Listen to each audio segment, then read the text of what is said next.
All right. Welcome.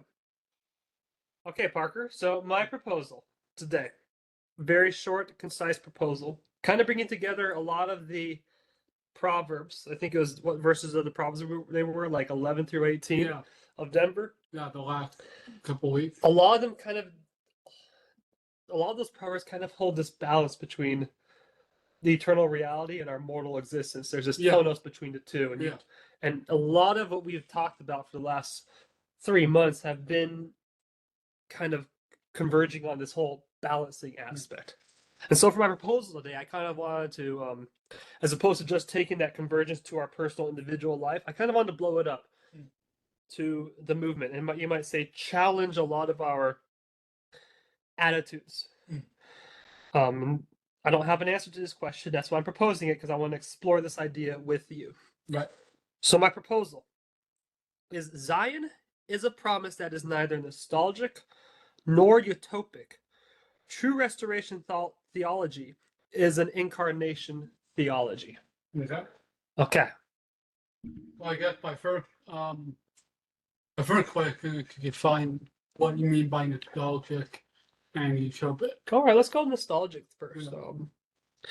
So the nostalgic is this idea that if we can just, it's almost like a Rousseauian principle, or if we can just get back to Mother Nature, get back to Eden, restore. There's some truth in that, but if we can just get back to this idyllic state, this innocent state, then we will be at peace. Then we will be at rest. So how does that apply to the remnant movement now Covenant Correction body?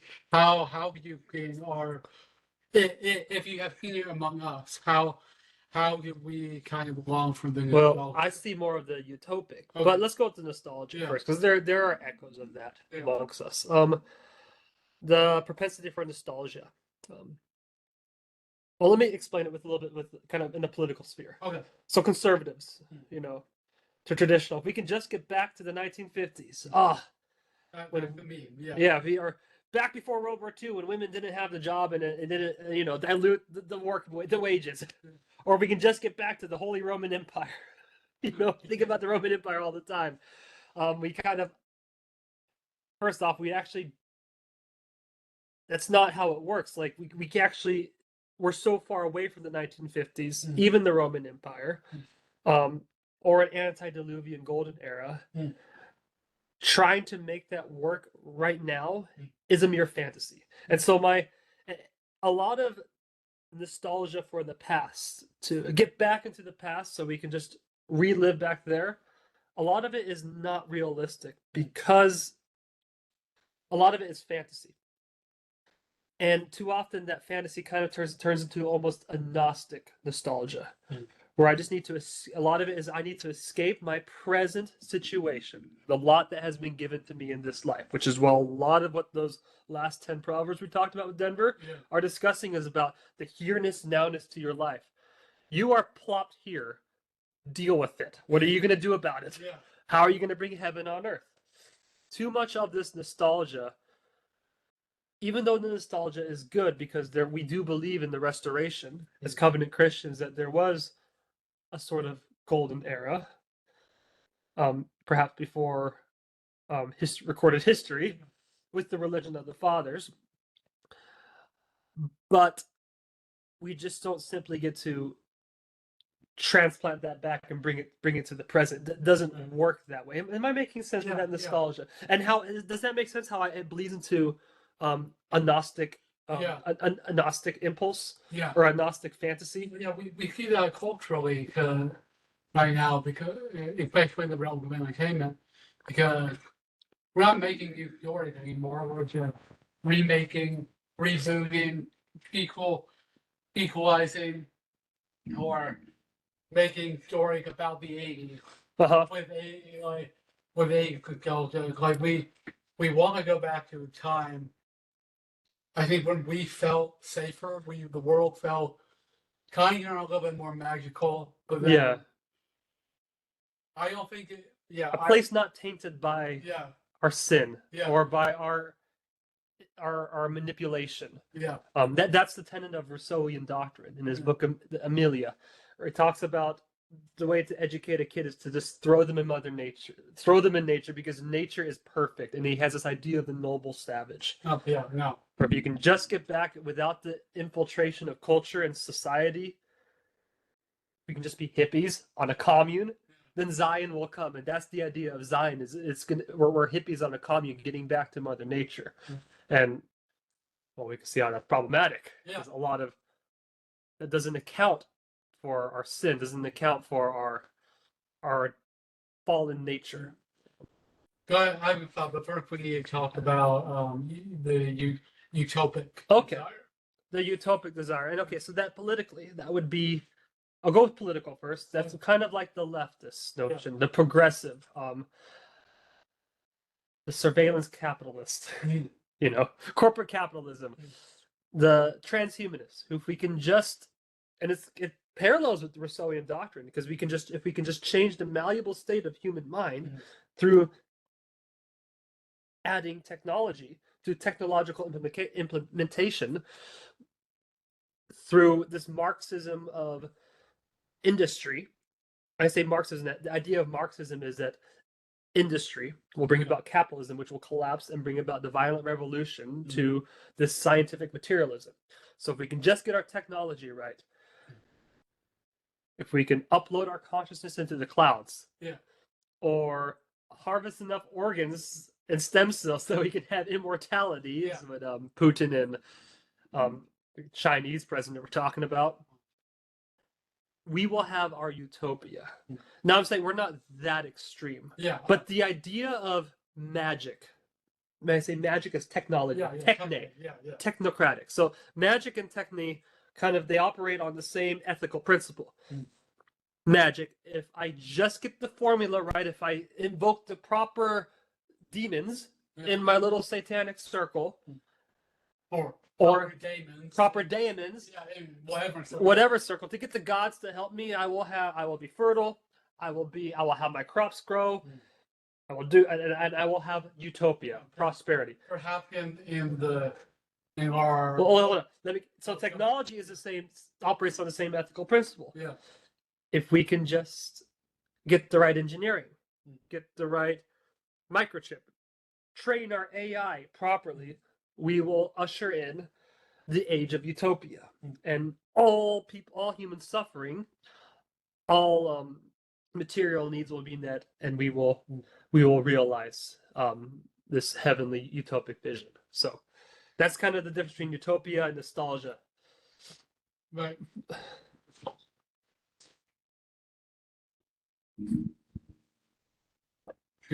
Okay, take your time.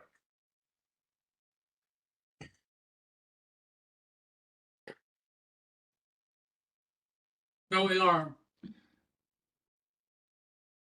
Mormon sphere, in our restoration of remnant becoming Christian, we have that the political aspect. I've seen kind of a echo of that in our spiritual mind as well.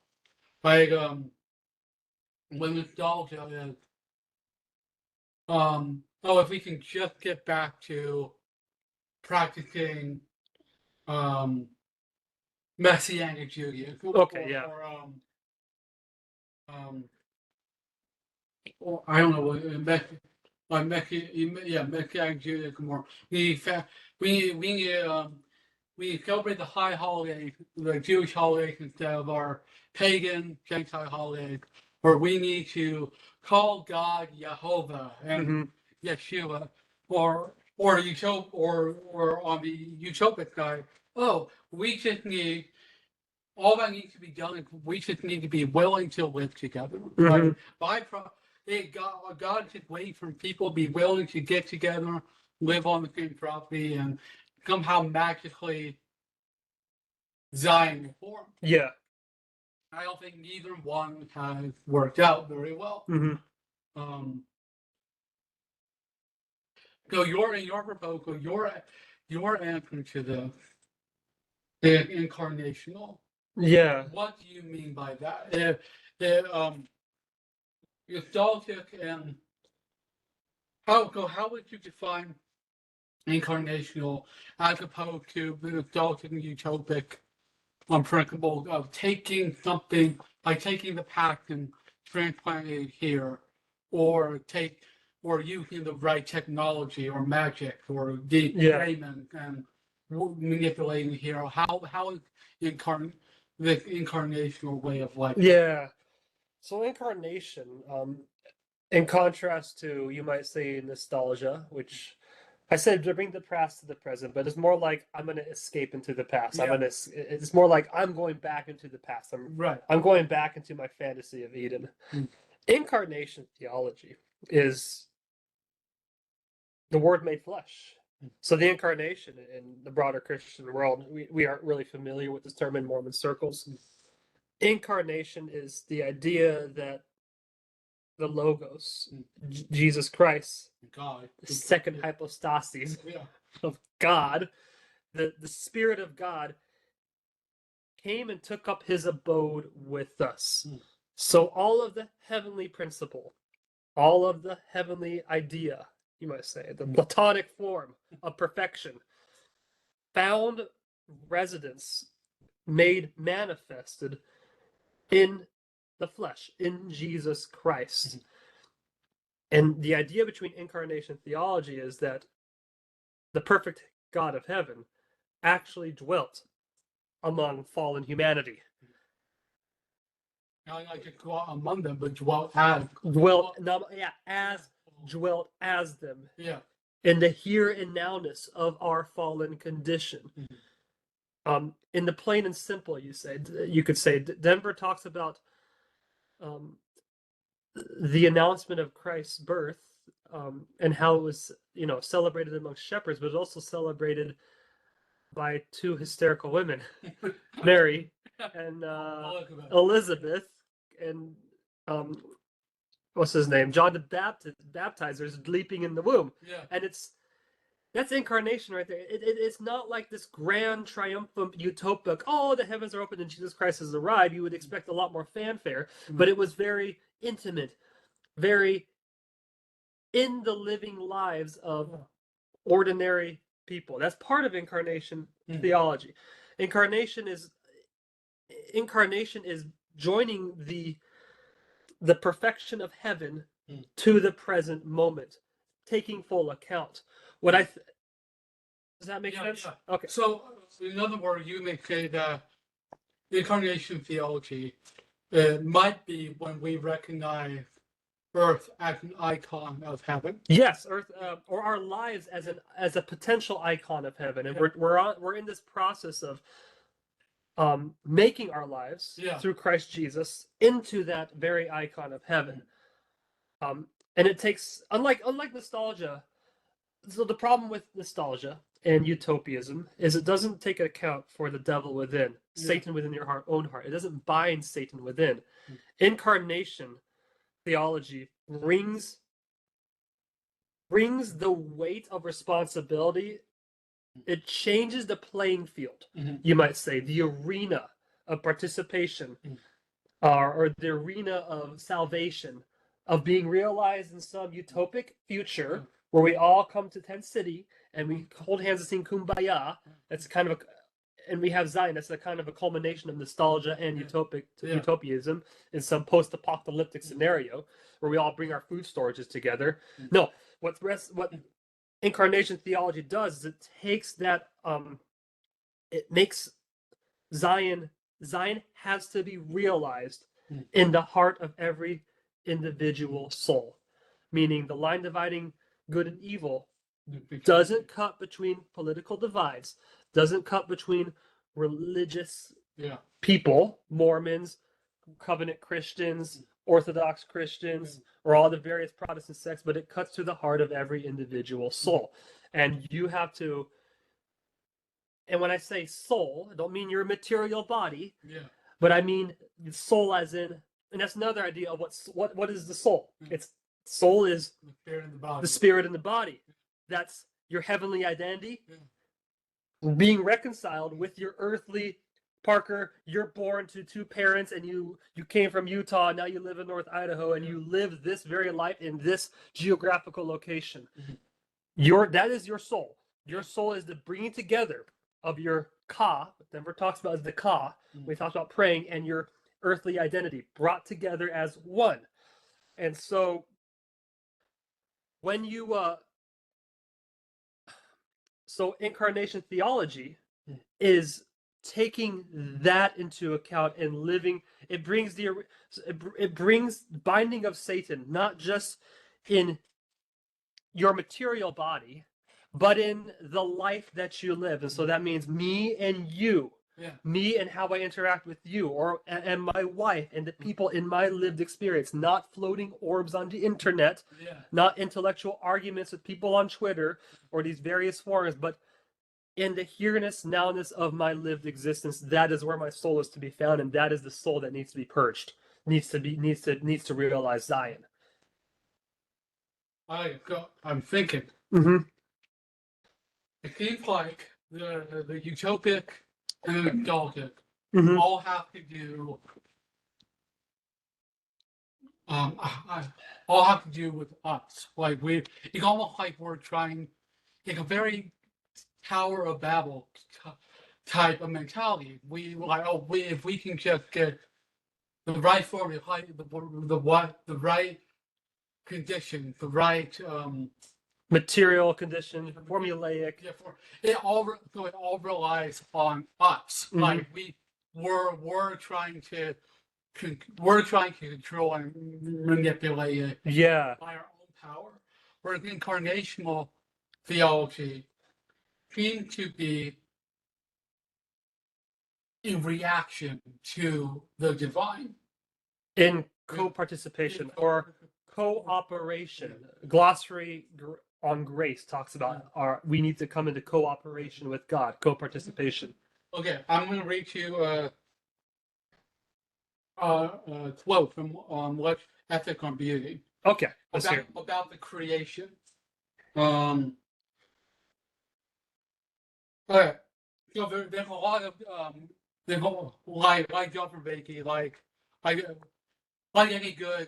any person with a good education, though, there'll be the word will have a different context and definition within the context of the book that I can't really tell. Context matters. The context matters.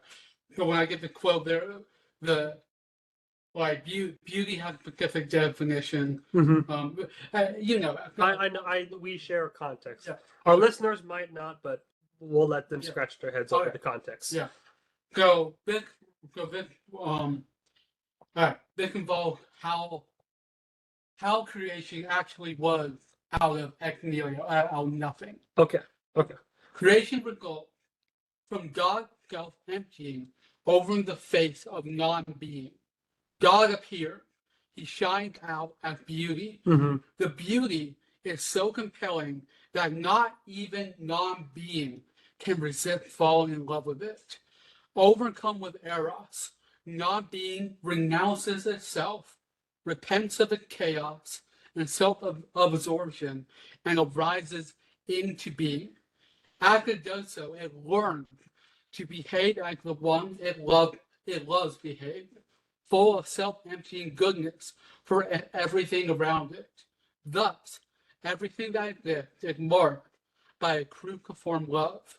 For God, as eros, and for creation, as agape. In these two movements, rock, stone, storage, plant, animal, electron, all of it, become what it is, become true. That is how the world was and is still being created.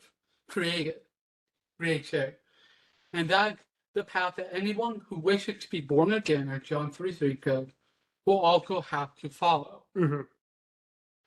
So, okay. God as arrow, the arrow as the consumptive love. Yeah, it's also the enticing love, Yeah, the love that calls you out. Yeah, the love that calls you out. That's why it's for erotic as well, because it makes a man rise to the occasion. It calls you out of yourself. Yeah, calls you out of yourself. Yes. And creation as agape. Yes. Well, I think we have it back. Agape. Agape is. I'm just going to frame this. it's the co-participatory love. So agape is the love where you it's not the calling out, it's not the love that I feel called to, like I want to stand up and join with. Agape love is the sacrificial Christian love. It's charity, and it's the love that, so if I'm having agape for you, I see your divine potential and I treat you as you are, as if you are divine. I see you for who you are, and I treat you, and I feed that part of you. I give of myself to you. Best example is Jean Valjean in Les Mis, when the priest purchased his soul from purgatory so that he can become a better man. The priest gave of himself so that Jean Valjean can be reborn. Agape love, the best analogy is the love a parent has for their kids, because they give them themselves to their kids so that their kid can become mature. That kid can become can realize a more mature identity. So that's a tension, but that's the difference between agape and eros. So I think we in the utopic and the nostalgic mind, we switch it. How so? Where we become consumed by eros. Or rather than by consumptive love. Okay, yeah, eros. Yeah, whether it's love of equality or okay. So eros is sorry. Yeah, go ahead. It calls you forward, as eros does, but it calls you because you want to consume the object of your erotic love or your consumptive love. Okay. And so we change. Oh, we want equality, or we want Zion.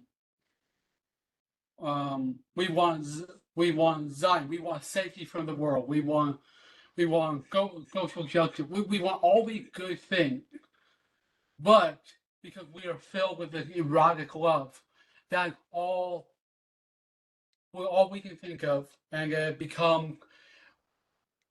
Well, when you are filled with eros, is the dangerous part of eros. There are the good and the dark side. When we're filled with the dark side of eros, we are laser focused to the exclusion of everything else. Okay, we get television. Yeah, and that, or it's like this, almost like this addictive narrowing. Addictive narrowing. Hence the consumptive ties to addiction. And so we could in order to create Zion, we should. If you have to go back to Torah, we gotta follow the Torah, or we gotta live together. We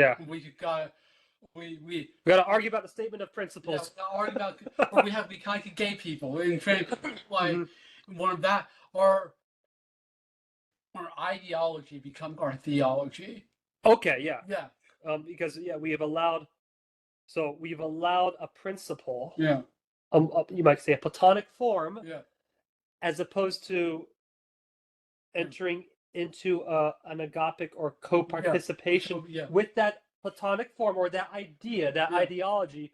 We've now consumed the ideology and made it our own idol. In a sense, and made that the focal point.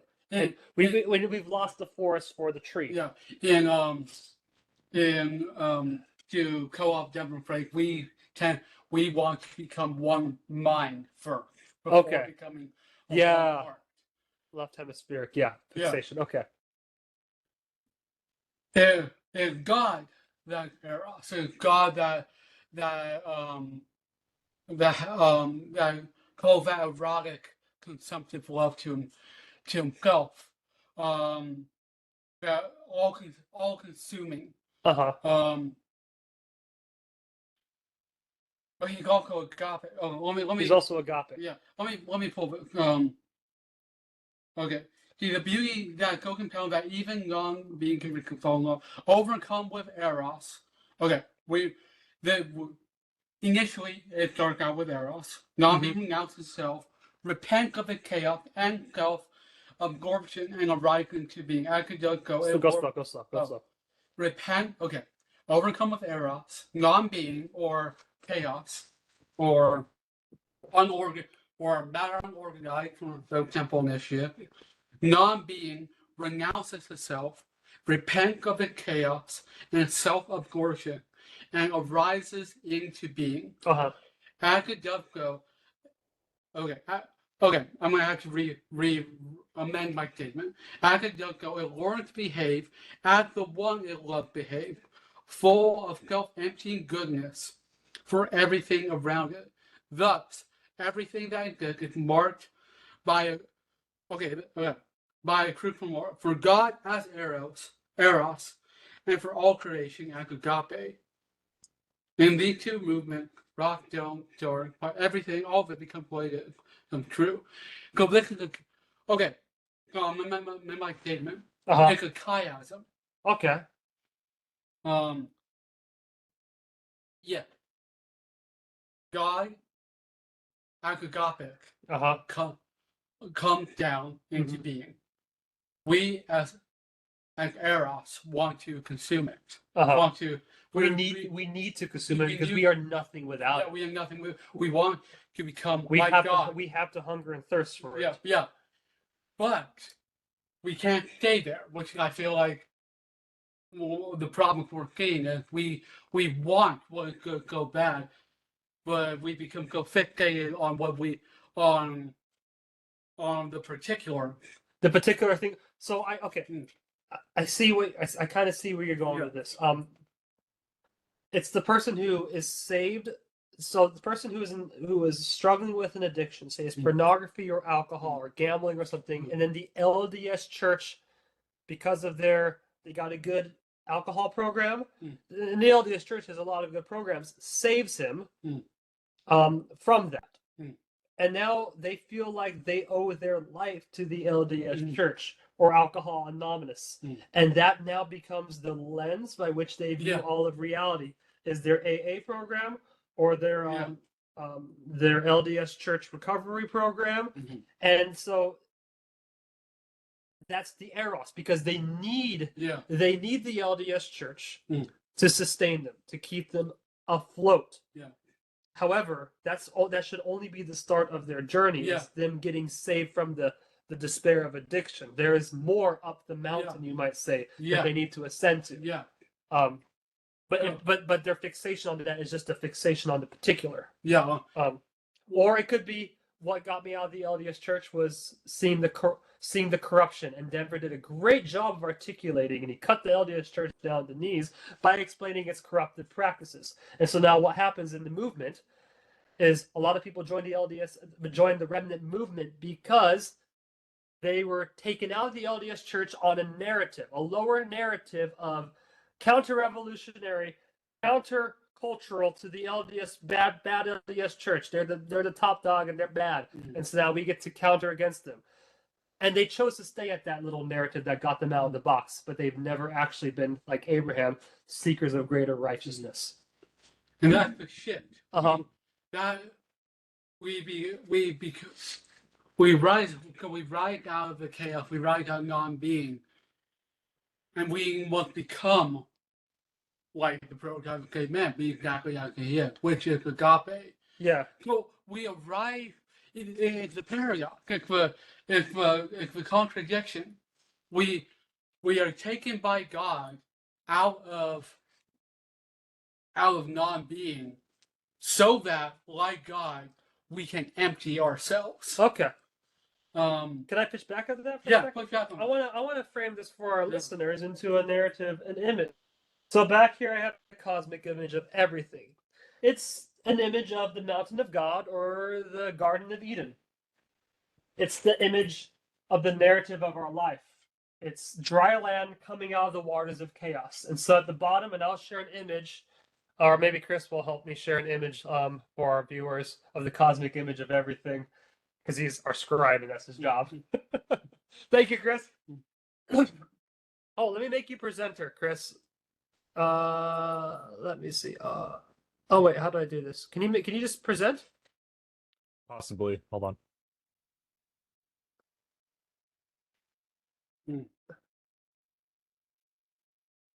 Oh no, technical difficulties. I don't know how to make you a presenter. Oh, there we go. Chris figured it out. Okay, the cosmic image of everything. So it's an image of Eden, and at the pinnacle of Eden is the tree of life, which depicted in this image is Christ hanging on a tree, Christ crucified. Well, Now, we fell out of Eden into the fallen world, and that's why you see at the bottom the image of the seraphim guarding the gates of heaven. Underneath is the skull of death, and Adam and Eve in sorrow are walking away. That's the fallen world. So what happens is and I could talk about this for hours and I want. Maybe sometime we'll just discuss this image. But what happens in life is in life when we accept the doctrine of Jesus Christ, we return to the watery abyss through baptism. That's the water depicted down here. We go down into the depths. We ritually die. We go down to Sheol. Like Jonah went down for 3 days into hell when he was taken down by the Leviathan monster. There's the monster in the background, the dragon. The dragon took down Jonah. And then we are reborn and we come emerge as new creatures. And who is officiating that? Well, in this material plane, it's typically someone we respect, a man who's officiating the ordinance. But in the spiritual plane, that's Christ. Christ baptized us. We are baptized in Jesus Christ under his authority. So he's there at the beginning. But that is just the start of our journey. We come out of the waters, and now we have to embark on this upward climb. And so we enter through the gates, and we start our upward trek, and we pass through the fig trees. That's why Christ cursed the fig tree in Holy Week. We have to encounter knowledge of good and evil, and eventually we approach the crucified Lord, the fruit of the tree of life, which is in the Holy of Holies. That should be something really familiar with covenant Christians, that image. Now, to play on this paradoxical nature that Parker's talking about, Christ is at the pinnacle. He's at the very end of the doctrine of Christ. This is an image of the doctrine of Christ, and Christ is at the very end. We meet him there at the end. He's there at the beginning when we accept baptism. He gives us the Comforter. And it's leading us to him, the second Comforter, at the very end of that journey, the doctrine of Christ. If you were to take that and take this image and put it into a temple, you would have tripartite space. The ulam, the nave, and the Holy of Holies. I'm butchering. I just merged Hebrew, English, and Greek together. Yeah. Sorry. The ulam, the hekal, The haka, okay. and the geber, or The beer. the outer courtyard, the holy place, and then the holy of holies. Okay. So anyways, I want to focus in on the Holy of Holies and what that image entails. So Christ is in the Holy of Holies, the sacrificial, the pinnacle of this journey back into the presence of God. And this is thanks to Dave Butler, who explained this to me, and Marcia Eliade as well, in the books of Sacred and the Profane. The Ark of the Covenant, which represents Christ, which represents the throne of God, which represents the tree of life, all those things, the pinnacle, sits atop the bedrock. And upon that bedrock is a spring underneath it that water will emerge out of. You can call it the spring of life. That's also why water is coming out from the bottom of the cross and creates the 4 rivers of Eden. Eden is in the high place and water flows down. It's the geography. Read Ezekiel about that. But in the Hebrew First Temple period, Hebrew temple, you had in the Holy of Holies this bedrock and the ark on top of it and these spring waters, which was considered like the well of souls or the fount of water. And that bedrock still exists. It's part of the Muslim world took over that temple, and it's part of the Ark of the Dome now. Still water. Dome of the rock. Dome of the rock, not Dome of the rock. But I bring that point up because I want to point to the paradoxical nature you brought up with this idea of this image of Christ as the Ark of the Covenant, as the tree of life, above this water. Because water symbolically represents chaos. It also represents return to the primordial waters that were in the beginning of Genesis. It represents the time before time. The chaotic abyss. It also represents the womb because there's water in the birth of a child. Marcia Eliade talks about this in the Sacred and the Profane, where he talks about the axis that holds up heaven, and he talks about the tree in a bunch of Native American traditions. how the ancients have this pole or this Asherah tree, this tree, and the branches are the Milky Way, and it holds up the heavens, but its roots reach down into hell. And the idea was that the thing at the top that connects to heaven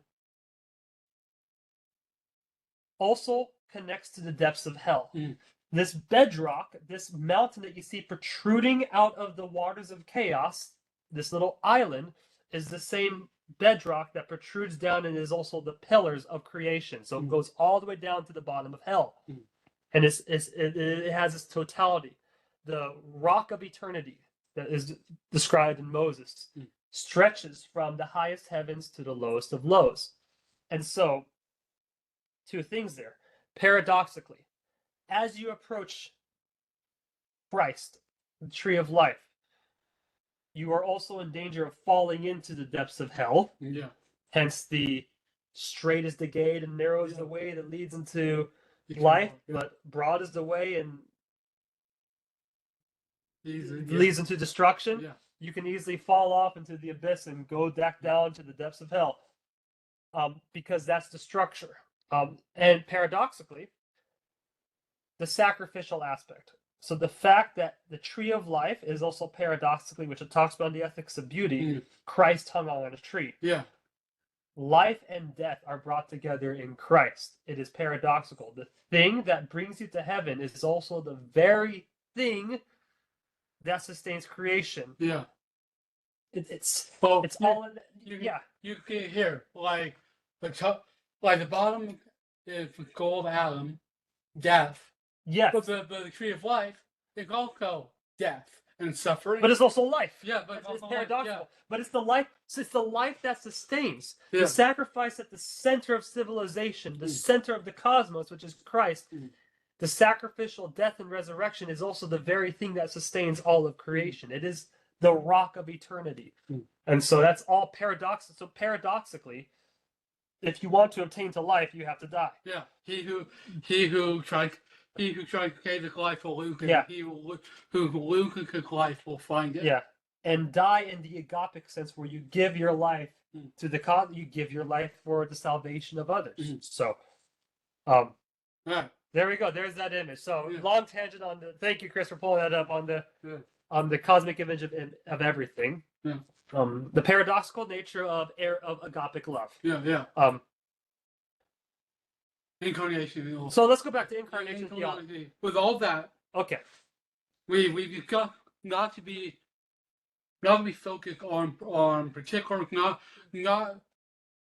not thinking that we have the power within ourselves to create Zion, but to look toward the incarnation of Jesus Christ to create a Zion, which paradoxically we have a die to ourselves. How is that obtained through incarnational theology? What would that look like? Like if you had to take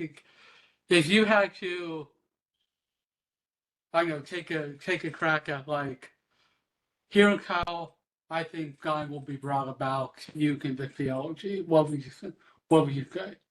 Well, I mean, I can explain it in an idealistic way, and it's almost fringing on utopianism, where everyone just gets their act together and binds Satan within, so that Satan can be bound for 1,000 years.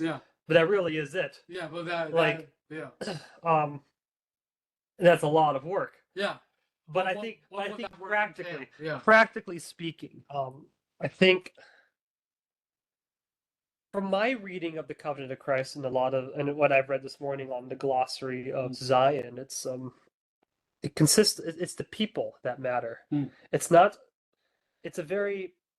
Christ is involved, but it needs people, hence the incarnation. So the spirit of Zion has to become incarnate in the people of Zion, meaning they have to be of one heart and one mind with no poor among them. And so each individual has to change their heart, to change their orientation and how they view the world.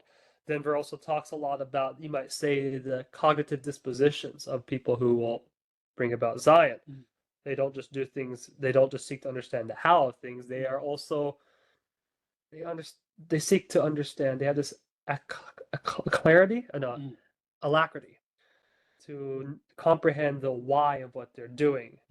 You might say they're driven by wonder Yeah. for the mysteries, but they have this. It's a mode. It's a mode of being that the people have to conform to, attain to. Now that's idealistic. Like I say, you just need to change the way you think, and you need to stop being so hung up over dumb things. How does that look practically? I think, and how does practically how do we bring the Spirit of Christ into our day-to-day lives? Are we praying? Yeah. Do we start our day off with God personally? Are we centering ourselves like that? And are we establishing Christ on the tree? Is he the pillar of our life, the center? Part of the Christ being the tree, and I talked about this tree or this pillar or this staff. The staff is the axis mundi. It's the center of your civilization. But is Christ the center of your heart? Is he the center of your family life? Does everything orbit around him? I think the challenge we face in the modern world, trying to make Christ the center of our thoughts, the center of our family life, the center of our fellowship life, is that we are so filled with distractions. Certain ideologies, certain political scandals, certain trash on the internet usurps the center point of our attention. And so Christ is no longer there, but some controversy of someone misusing their priesthood now becomes the center focus of the entire covenant Christian body. That's a problem. Things that can't be taken care of on a lower subsidiary level, you might say. And so that now takes the focal of all our attention. That's a problem. Or irrelevant relevance. A lot of relevance is important here. A lot of irrelevant voices and irrelevant topics and ideas that you get fed through your smartphones that you check every single time you doom scroll, things that sucker your attention. Those things now take the center of your cognitive arena, and they usurp that. I think practically, one of the stumbling blocks to Zion is learning how to recenter that image, serpent on the staff, the tree of life, is learning how to. One of the stumbling blocks of putting ourselves in orientation with that, making that climb, is we have to learn how to turn away from our idolatry, get rid of the idols, get rid of the ideologies that possess our thoughts, that fixate our attentions, and learn how to fixate on the things that actually brings us into heaven. So one thing I want to bring up. We have a tendency, because we are so far below what the prototype came in, what Christ is. We have a tendency to project our own ideology onto him, as if they were God. Yes. We tend to usurp that throne with our own idols. One reason I've gained a new appreciation for the image of a cross. And we like to reject that image as Mormon, because we like to focus on the risen Christ, and the atonement happened in the garden, and all these things. I would say to focus on just the fluffy duffy, the happy part of Jesus Christ, which is glorious, is fringing on the nostalgic aspect. Yes, to get back to a purified state where no death exists. St. Paul, I wrote an interesting statement when he talked about the condescension of Jesus Christ. They never honed in on in his talk in defense of Jesus Christ. It was the fact that God became incarnate as one of us in every aspect. The word contains Paul. Christ became sin and was crucified so that we might be crucified to sin. Mm-hmm. So, in the ethic of beauty, talk about why the Jesus prayer, Lord Jesus Christ, Son of God, have mercy on me, a sinner, Mm-hmm. is one of the best prayers we can pray because we realize, included in the, if it's going to sound a little blasphemous, included in the phrase, a sinner, is Christ. He identified himself with us. Mm-hmm.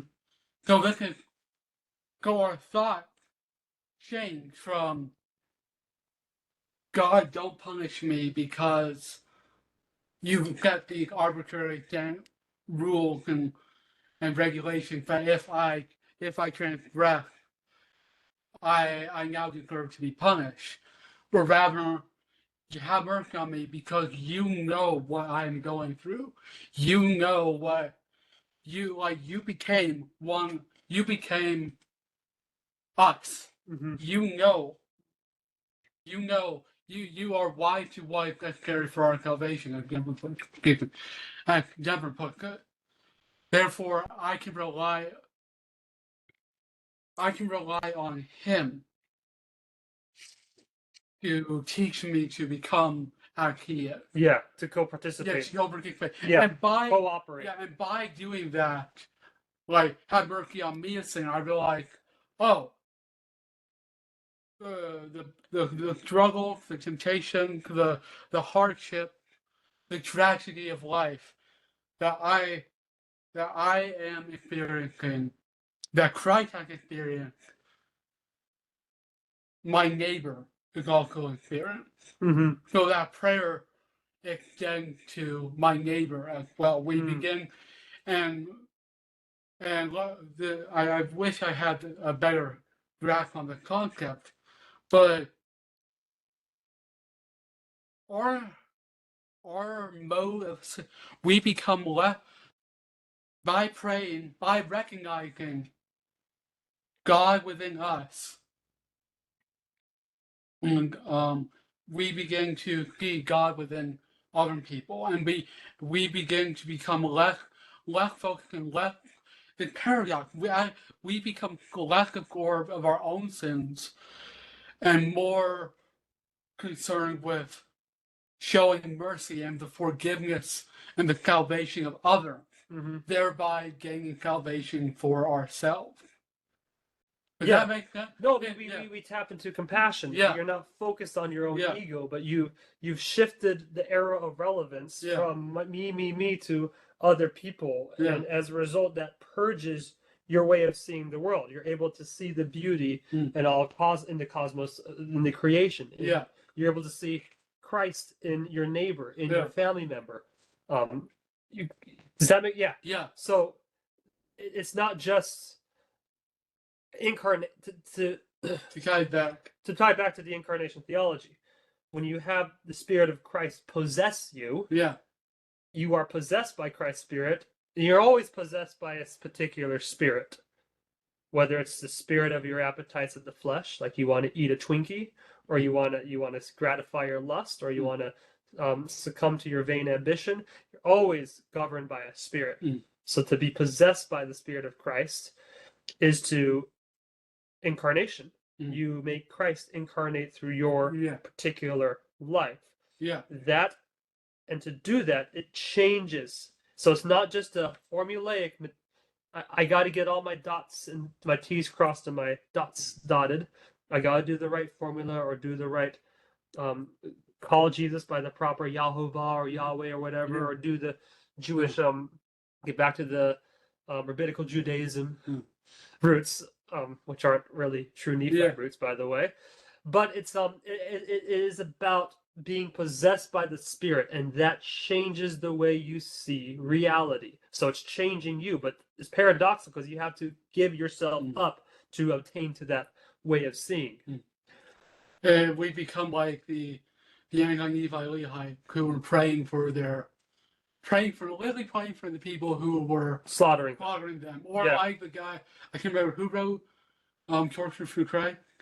I don't know. I forgot the name, but if we become like him, when God like literally like you have nothing left. What are you praying for? It's like, oh, well, I'm praying for you. Yeah. Like, The change of perspective. It's a change of perspective that comes from a change in relationship. With yeah, your coupling, your co-participation with reality. yeah, So it brings back to yeah, the Incarnation Theology. yeah, What's demanded of you is to change your heart yeah.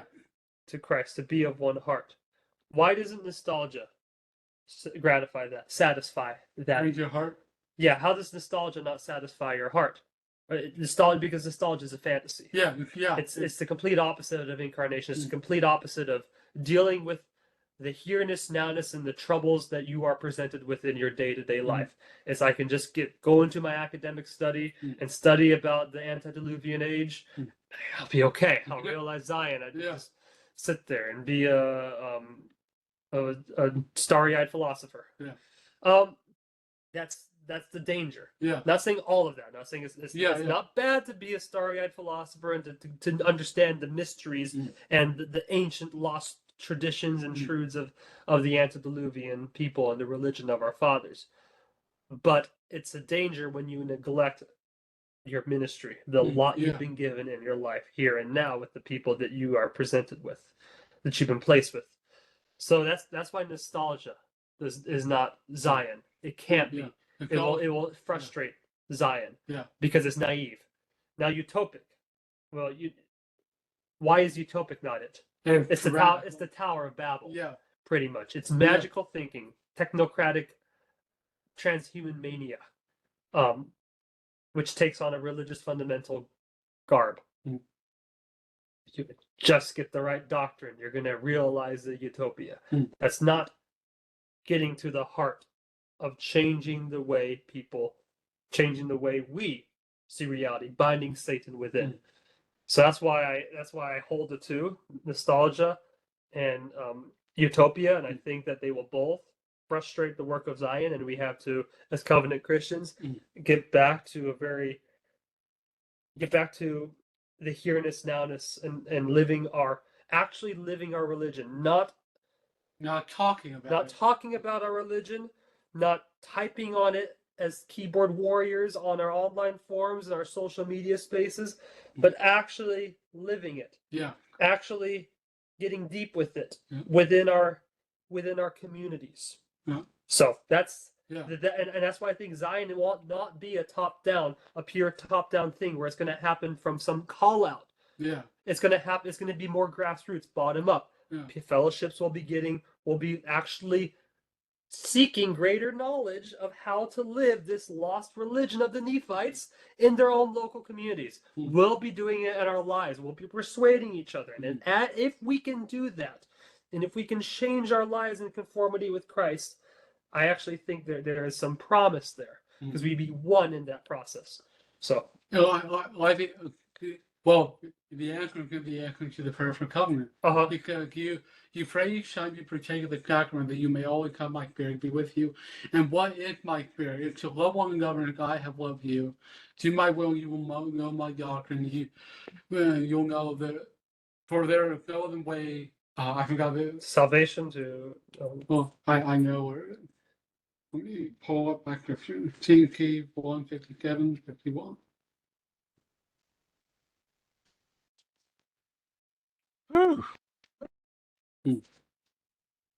Sorry, Chris, this is a long DiaLogos. Yeah, it's all right. All right. Do my work, and you will know my doctrine. For you will uncover hidden mysteries by obedience to these things. Meaning, do the work, love one another, and God loves you. Obedience to these things that can be uncovered in no other way. This is the way I restore knowledge to my people. If you return good for evil, you will cleanse yourself and know the joy of your master. You call me Lord and do well to regard me so, but to know your Lord is to love one another. Flee from the cares and longings that belong to Babylon. Attain a new heart, for you all have been wounded. In me you will find peace, and through me will come Zion, a place of peace and safety. The very first, okay. the very first chapter of Ethics and Beauty, entitled "The Opposite of War Is Not Peace." Mm-hmm. The opposite of war, the disunity, the barbarism, the death, is not peace, meaning the absence of conflict, but liturgy, Mm-hmm. the joining together to worship the highest good. Mm-hmm. And how do we worship? How do we, well, we sacrifice, take the sacrament, and how, what is the spiritual love on them? It all comes back to having God incarnate in us and in our action. Yeah. I think that's good. Yeah. Yeah. Well, it was a good exploration of incarnation versus nostalgia and utopic. All right, Chris, our scribe. Yeah. So yeah, What are your thoughts? What are your observations? yeah. So I went about my scribe duties very very differently from how I normally have. Like, because from what you said at the beginning, trying to weave a story out of it, and I was like, okay. And so the way I approached it was basically trying to like write like as if I'm writing an article that is basically my understanding of the DiaLogos that you two are having, that is cohesive, that feels really connected within itself. And so that's what I tried to do. So I guess I'll just read this sort of article that I wrote. So Oh, awesome. Okay. yeah. So your proposal: Zion is a promise that is neither nostalgic nor utopic. True restoration theology is an incarnation theology. If only we could go back to X, Y, Z, some might say. Things were better back in this or that time. But this isn't true. It's a fantasy from someone wanting to escape their current reality. Nostalgia traps people in the past. Similarly, but also differently, utopic thinking traps people in the future. Their minds project the narrative of what technology will be like and how it will, by their imaginations, solve all our problems. Grand imaginations do not connect to the present moment and does not give us the means to build Zion. But the incarnation of Christ intimately connects the reality of heaven to us in the present. Zion comes to us in our hearts first, and then through our intimate relationships, we construct it in cooperation with God. He gave of himself to create us and bring us unto himself, and in our drawing near to him, we gain greater capacity to take his perspective towards our fellow brothers and sisters in Christ and love them as he loves them. But we can become distracted from this in our erotic passions, our diverse desires that draw our attention every which way. Driven by these, we erect idols, perhaps even thinking that it is part of the process of building Zion. But it is counterproductive. It is consumption for the sake of it, and it is possible to self-cannibalize in the process. These idols become false lenses that blind us to greater truths. Our hunger and thirst has to be for the well of everlasting water, Jesus Christ, and we must shift our perspective to his. We have to approach the crucified Lord and see how he sees from atop the cross. To do so, we must sacrifice of ourselves, to pick up our cross, to put Christ in the center of our lives and not be distracted by all the noise of the world. Setting our hearts on eternal treasures of heaven over the temporary, corruptible material of the world is necessary to build Zion, because Zion is one of heaven's eternal treasures. It isn't that we must neglect everything else in our lives and interests for this one purpose, but that we can't let ourselves become neglectful of that goal, as what often happens when we become nostalgic for the past or given to delusions of control for the future. That's all I got. That was excellent. Okay, I'm not getting correct. You should publish that. That's good. That was good. I'm like, holy shit. You That's wrote- great. You wrote that out? Yeah. Could you send up that Scrabble summary, and I'm gonna post this on our YouTube channel. So and I'll put that in the description. Yeah. Well, thank you, Chris. Well, that's our DiaLogos for tonight. I'm gonna hit stop record here in a second. This is for the people who may stumble upon this. If you'd like to join us for a future DiaLogos, we welcome any guests, any other covenant Christians, as well as non-covenant Christians who are simply interested in learning about the restoration. Obviously, this form of discussion is not for apologetics or evangelizing our faith. We talk about issues and doctrine and struggles we are having within our own faith. But if you'd like to join us every Tuesday night at 5:30 PST Pacific Standard Time, we'll be hosting it on this WebEx room.